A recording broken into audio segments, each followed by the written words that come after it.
Ingeniero, buenas Gracias. Ya, gracias. Buenos días.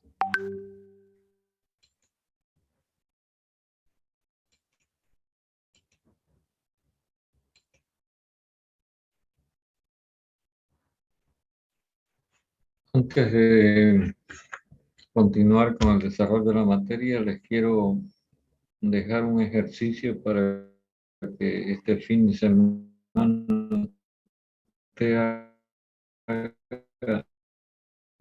algo práctico en torno al tema del compresor. Tomando nota, yo lo voy a ir relatando el ejercicio y luego la clasificamos. ¿Listo? listo, ingeniero. ¿Está? Ya, yo voy relatando, a ver si usted va. Un compresor para comprimir aire desde 1 kilogramo fuerza por centímetro cuadrado y 30 grados centígrados hasta una presión de 7 kilogramos fuerza por centímetro cuadrado.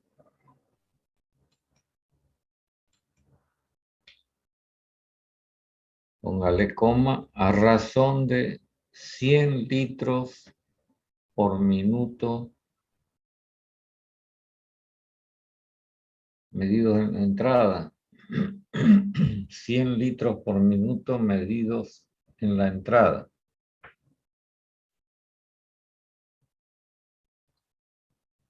El compresor tiene un cilindro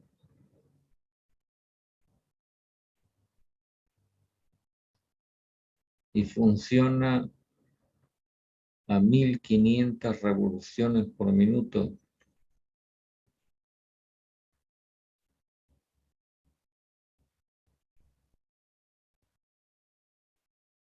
Y dispone de un espacio nocivo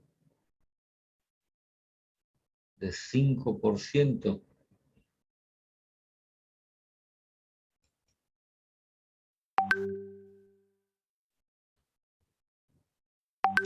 Considere al aire como gas ideal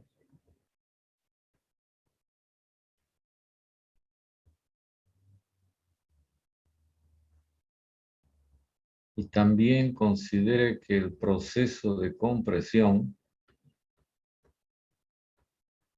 es isoentrópico.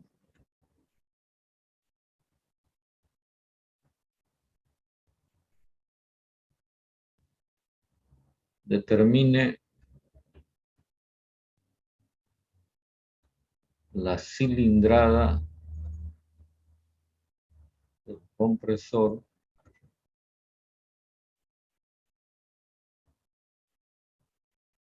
y qué cantidad de, qué potencia requiere para su funcionamiento.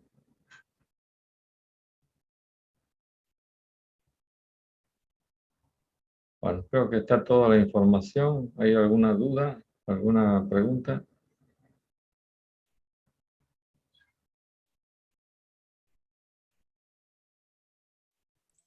No, ingeniero. Está todo claro, ¿verdad? Es decir, que el compresor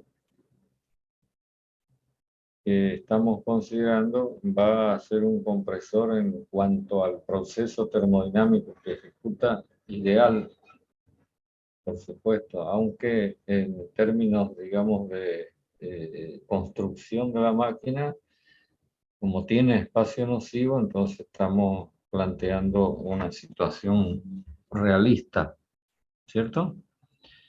Bueno, ustedes pueden trabajarlo este fin de semana, unos minutos que se gasten, a fin de que quede algo práctico en torno al compresor.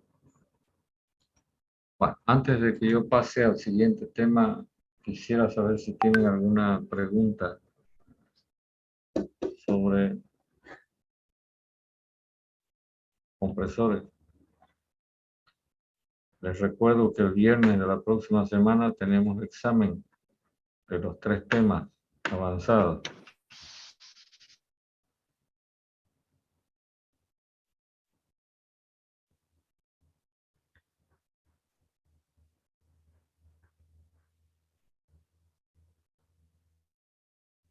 ¿No hay nada? Entonces, incursionemos en el siguiente tema,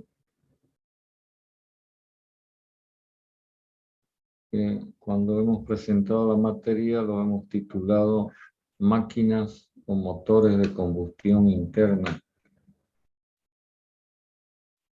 Evidentemente que no estudiamos, digamos, de una manera integral este tema, sino lo que hacemos es un enfoque termodinámico de cómo opera, un análisis termodinámico de cómo operan estas máquinas. En primer lugar, ya sabemos que es una combustión. Este mismo fenómeno, combustión, es el que se aprovecha para la generación de calor también en las máquinas que se pueden denominar máquinas de combustión externa. Por ejemplo, en el primer tema, cuando estudiamos instalaciones de vapor, mencionamos que en las calderas hay un sitio donde se quema el combustible, se llama hogar. Entonces, el calor generado por la combustión, que es una reacción química, es transmitido a través de una pared metálica hasta la sustancia de trabajo, que es agua. Pero, vuelvo a recalcar, este calor tiene que atravesar una pared que separa los gases de combustión de la sustancia que se usa como receptora del calor que genera la combustión. En este caso estamos frente a lo que se denomina una combustión externa. Sin embargo, en este tipo de máquinas que intentamos empezar a analizar, la combustión se ejecuta adentro de la instalación, adentro de la máquina, y los mismos gases de combustión se utilizan como sustancia de transporte de esa energía para su posterior conversión en trabajo mecánico. Porque la finalidad de estas máquinas, o como su nombre dice, motores, es la generación de trabajo mecánico. Entonces, debemos destacar el siguiente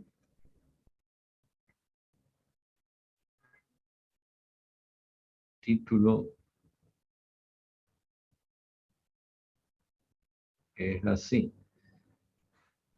Entonces, como consecuencia de que la combustión ocurre adentro de la máquina, ya el calor no tiene que atravesar esa pared metálica que separa a los fluidos, y por lo tanto se abre la posibilidad de que las temperaturas con las que opere ya internamente la máquina sean superiores que en el caso de una máquina de combustión externa. Porque hay que tener en cuenta que si el calor va a atravesar un medio metálico, hay que considerar la resistencia térmica de dicho material y no se puede exagerar. En cambio, cuando la combustión es interna, vuelvo a recalcar, se logran temperaturas mucho más elevadas que en el caso de que la combustión fuera externa. ¿Está claro lo que he planteado? ¿O hay alguna duda? Todo claro. Ok, entre estas máquinas o motores de combustión interna nos encontramos con distintas versiones. concretamente dos versiones, algo similar a lo que ocurre con los compresores. La clasificación es similar. En primer lugar, vamos a tener las máquinas de cilindro y pistón, entre las cuales vamos a mencionar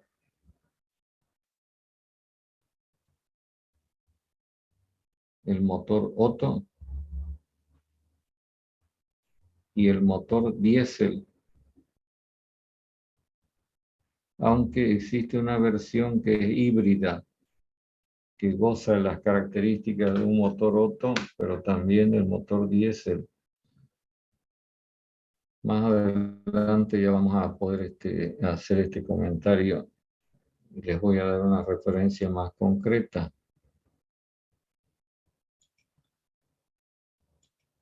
Esto por una parte, digamos. Esta es una versión. La otra versión son las máquinas rotativas y concretamente estamos hablando del motor con turbina de gas.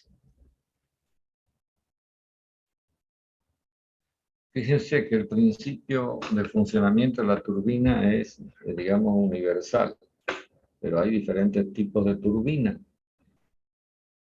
Cuando estudiamos el primer tema, analizamos, tuvimos en consideración turbinas que funcionan con vapor, se llaman turbinas de vapor. En este caso, como la sustancia que se aprovecha para el transporte de la energía son los mismos gases de combustión, entonces por ese motivo la turbina que va a recibir este flujo de gases calientes y a una relativa alta presión se denomina turbina de gas.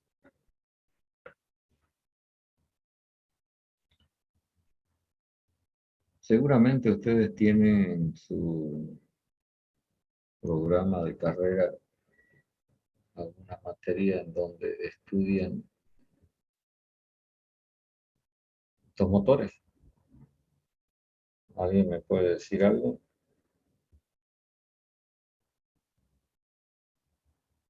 ¿Y conoce su plan de carrera?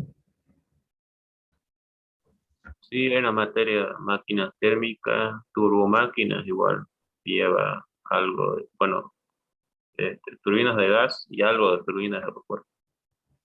Ya.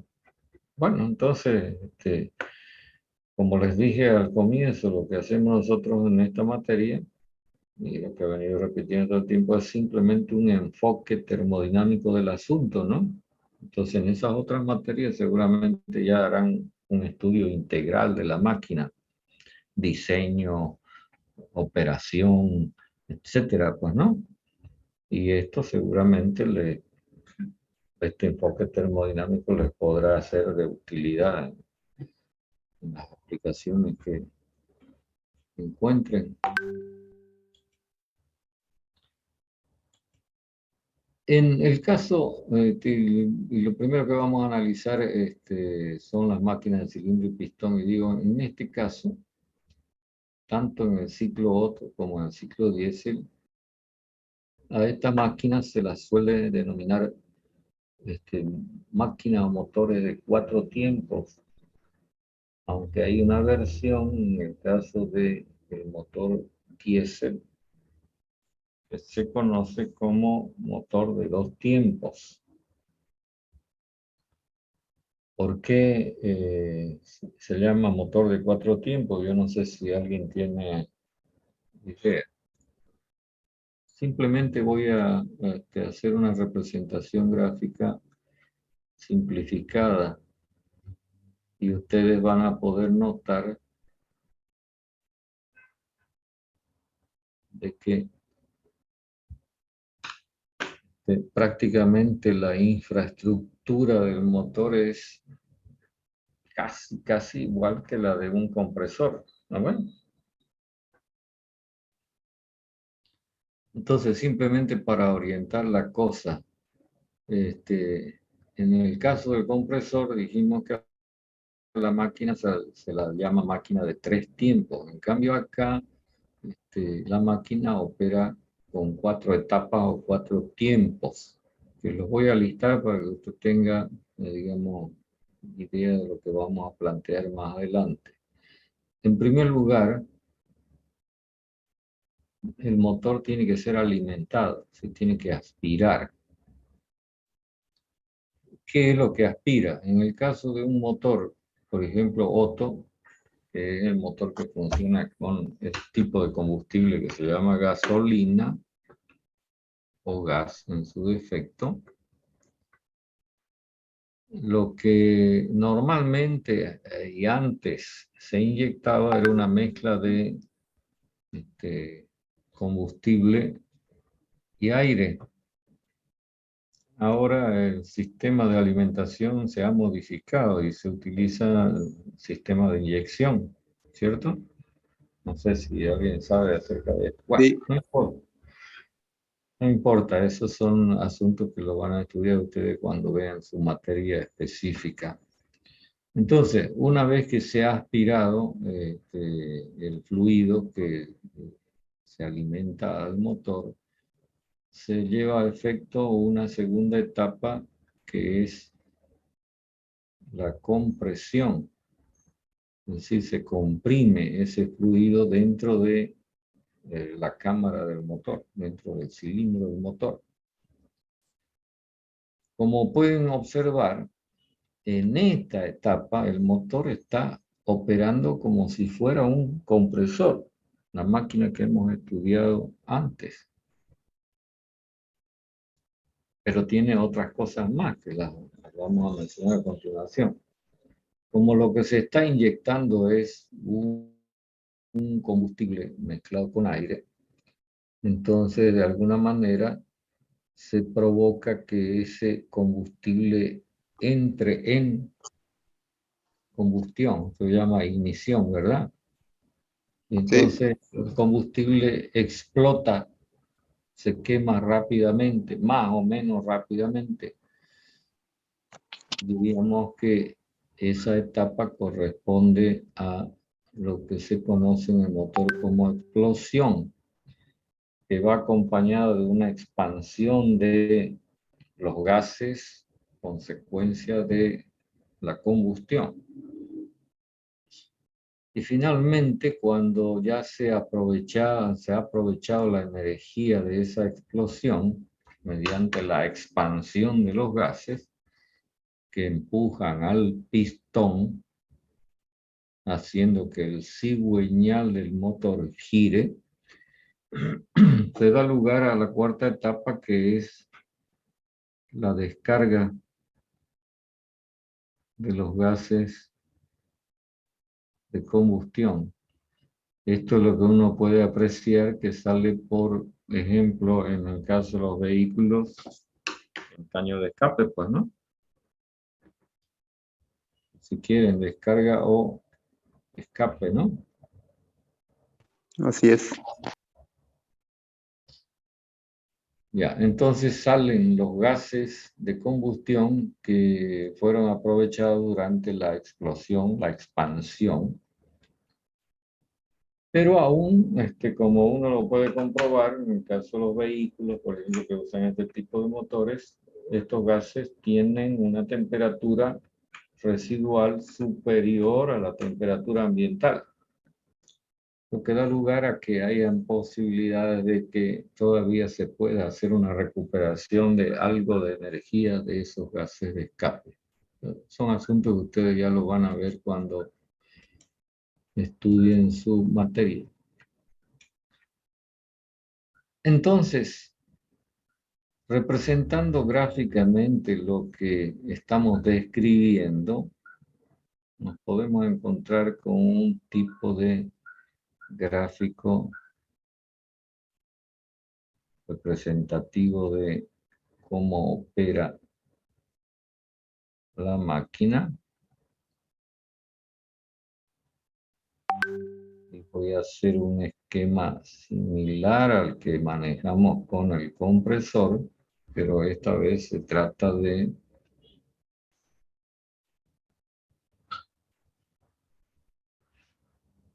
un motor.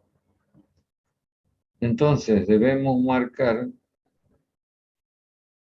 nuevamente en este tipo de máquina lo que ya hemos conocido con el nombre de punto muerto superior y punto muerto inferior.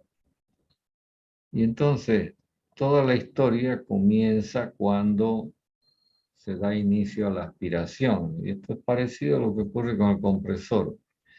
Y entonces si graficamos la presión en el interior del aparato versus el volumen total de fluidos que van a estar presentes a medida que el pistón se mueva, entonces vamos a iniciar con esta posición que corresponde al punto muerto superior y más o menos ocurre algo así. Este será el punto muerto inferior. Entonces se va aspirando fluido prácticamente diríamos a la misma presión de admisión hasta que el cilindro se llena con esa mezcla de, por ejemplo, en el caso de la alimentación de la mezcla, de la combinación de combustible y comburente, se llena cuando se alcanza el punto muerto inferior. En ese momento, las válvulas ambas se cierran, ¿no? Es decir, la válvula de admisión estaba abierta, esta es la válvula de admisión, mientras que la válvula de descarga estaba cerrada. Y entonces, a partir de ese momento, el pistón que va a comenzar a devolverse hacia el punto muerto superior, con las válvulas cerradas, comprime al fluido y cuando se está prácticamente en el punto muerto superior es que se provoca la ignición de alguna manera.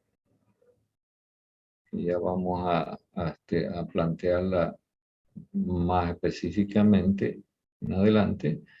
Y entonces la explosión provoca un incremento rápido de presión y temperatura y luego los gases, como el pistón va a comenzar a poder volver hacia el punto muerto inferior, estos gases se expanden empujando el pistón hasta que cuando se alcanza el punto muerto inferior,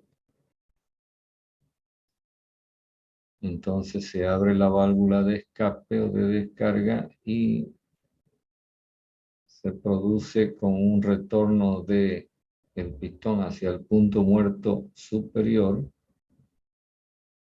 Se produce, digo, el empuje de los gases que saldrán por acá, pues, ¿no? O sea, que entran por acá, pero salen por la válvula de descarga. Esto es lo que se llama, en alguna oportunidad, el diagrama indicado de la máquina, que ya antes lo vimos en el compresor.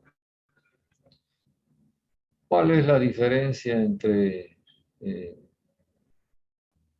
este dibujo y el que antes planteamos para el compresor? Aunque entre las dos máquinas hay una diferencia fundamental, y es que una consume trabajo mecánico y la otra, en este caso, produce trabajo mecánico.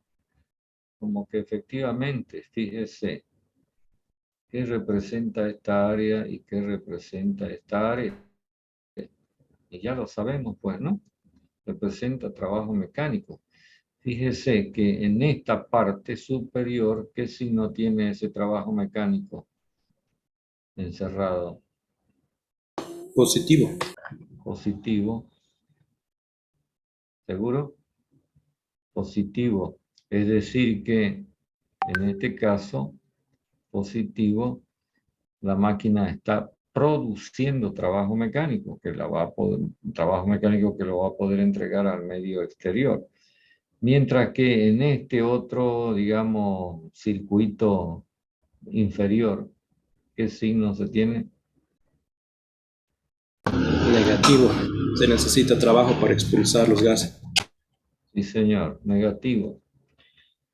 Quiere decir que tenemos etapas, digamos, o tiempos del de funcionamiento de la máquina en la que los tiempos, digamos, son pasivos, ¿no?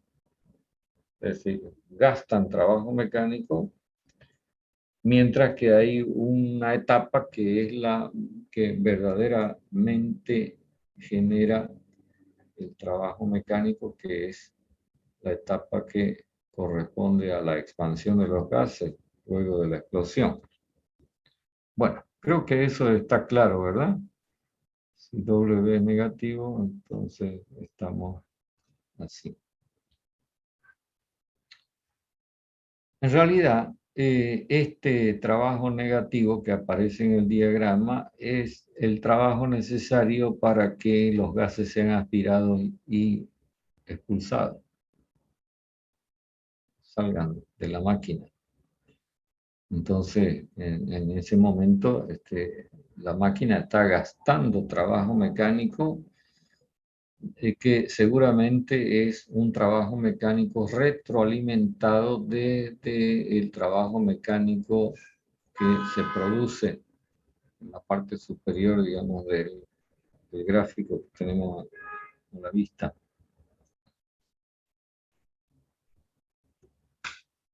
Bueno, hasta acá, ¿está claro el asunto o no? Porque enseguida vamos a pasar a lo que realmente nos importa y es hacer un enfoque termodinámico de esto que estamos tratando de describir de manera sencilla. Pues seguramente no todos tenemos el mismo conocimiento sobre motores, ¿verdad?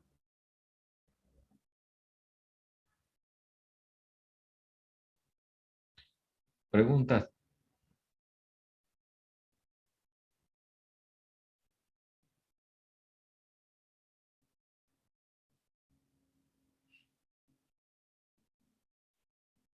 Ya, entonces la atención se va a centrar en esta parte, que es la que produce trabajo mecánico.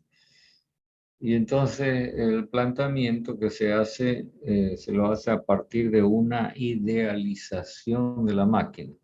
Bueno, voy a aclarar algo en relación con el caso del motor Otto, que no está apareciendo en el esquemita. Yo debería añadir esto.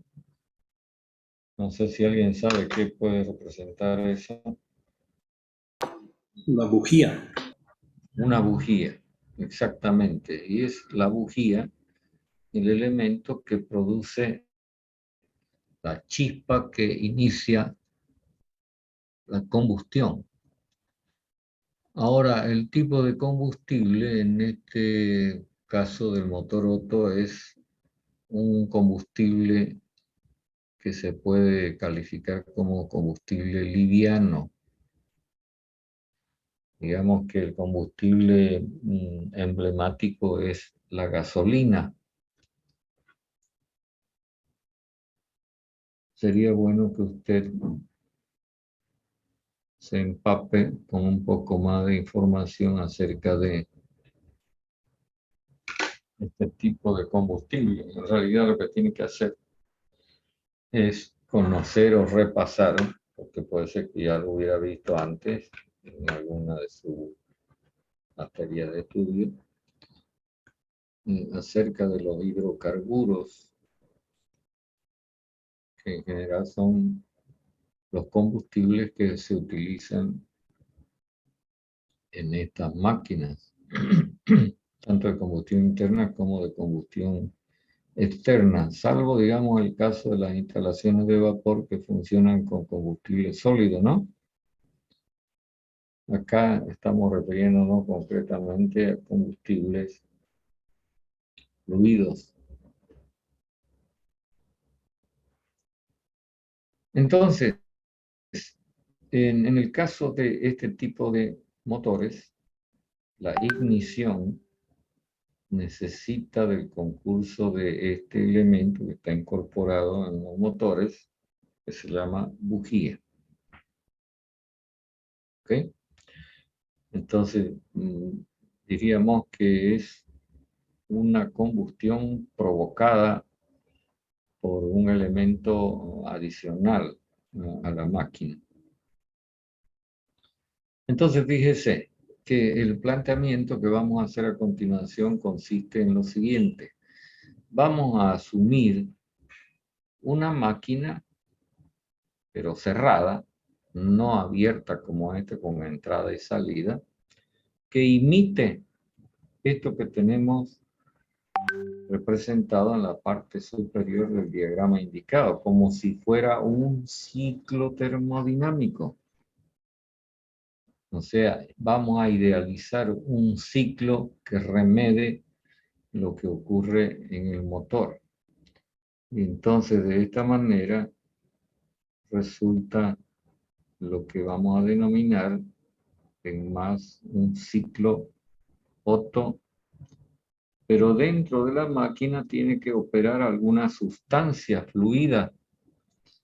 Y entonces, como tenemos nosotros combustible y aire, y la mayor proporción de fluido que ingresa al motor es aire, entonces la idealización se la hace considerando que dentro del aparato de la máquina de cilindro y pistón se tiene aire.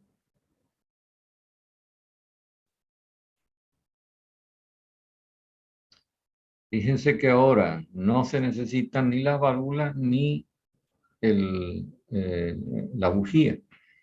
¿Por qué razón? Porque al considerar al sistema cerrado, entonces el suministro de calor y la descarga del calor residual con los gases de escape se va a hacer a través de las paredes de la máquina. Es decir, que lo que estamos planteando acá, es una máquina de combustión externa.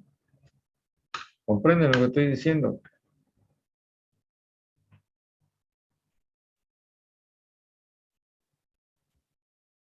Quisiera escuchar su comentario. Sí, ingeniero, sí se entiende. Ya, entonces marcamos el punto muerto superior y el punto muerto inferior. Y los marcamos acá. Y entonces lo que tenemos que representar ahora, como es un sistema cerrado, ya no necesita de que se trabaje con volumen total, lo podemos trabajar con volumen específico porque la masa contenida en la máquina, este aire contenido en la máquina va a ser constante en vista de que es un sistema cerrado. Y entonces, imaginemos que el proceso comienza a partir de algo como esto que tenemos acá a la derecha, un cierto estado con una presión mínima y una temperatura mínima del aire contenido en la máquina, y entonces se da lugar a un proceso de compresión como este que estoy marcando. Y entonces, como estamos en el afán de idealizar las cosas, se considera normalmente, y como lo hemos hecho en los compresores, como lo relaté en el ejercicio que les dicté antes, que esta compresión, la compresión, es isoentrópica, es decir, adiabática reversible. Entonces, cuando se alcanza el estado 2 y el pistón se encuentra en el punto muerto superior, se suministra desde el medio exterior una cantidad de calor equivalente a la que genera el combustible cuando se quema. Como el combustible se quema muy rápidamente, entonces esto provoca un incremento de presión violento, casi instantáneo, sí, casi con el pistón parado en el punto muerto superior. Entonces, durante esta etapa que el aire recibe calor proveniente de una fuente externa y entonces alcanza una condición 3 debido a ese suministro de calor. pero inmediatamente, como la máquina sigue moviéndose, se va a dar lugar a un proceso de expansión, que también lo vamos a considerar isoentrópico, hasta que se alcanza la condición 4. Y luego se produce una transmisión de calor al medio exterior a través de la pared del cilindro, prácticamente, digamos, de una manera que hace que la presión descienda instantáneamente hasta la presión, digamos, más baja. Es lo que ocurre cuando salen los gases, todavía en una condición, digamos, que no es la atmosférica, y cuando están en contacto con la atmósfera se descomprimen instantáneamente. Note usted que en este caso el proceso 1-2 lo estamos considerando isoentrópico. El proceso 2-3 idealizado está resultando ser un proceso isocórico, ¿no ve? A volumen constante. El proceso 3-4 nuevamente isoentrópico, y el proceso 4-1 isocórico.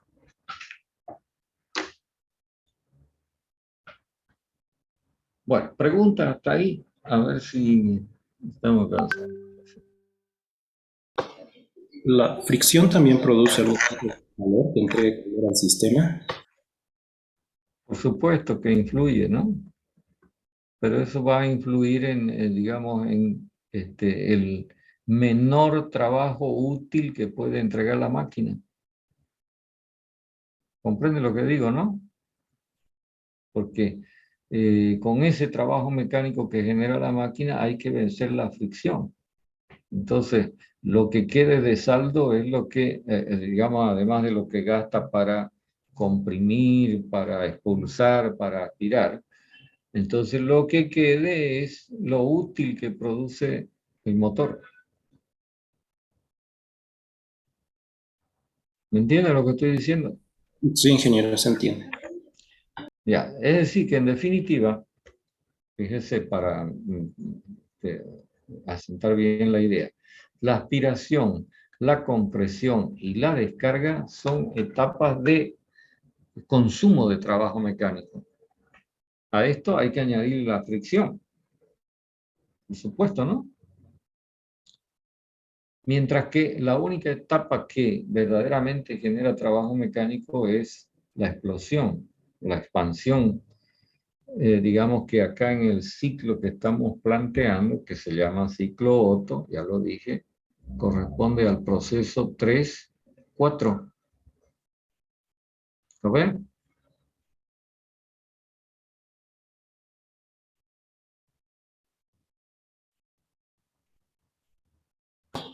Ingeniero. De expansión.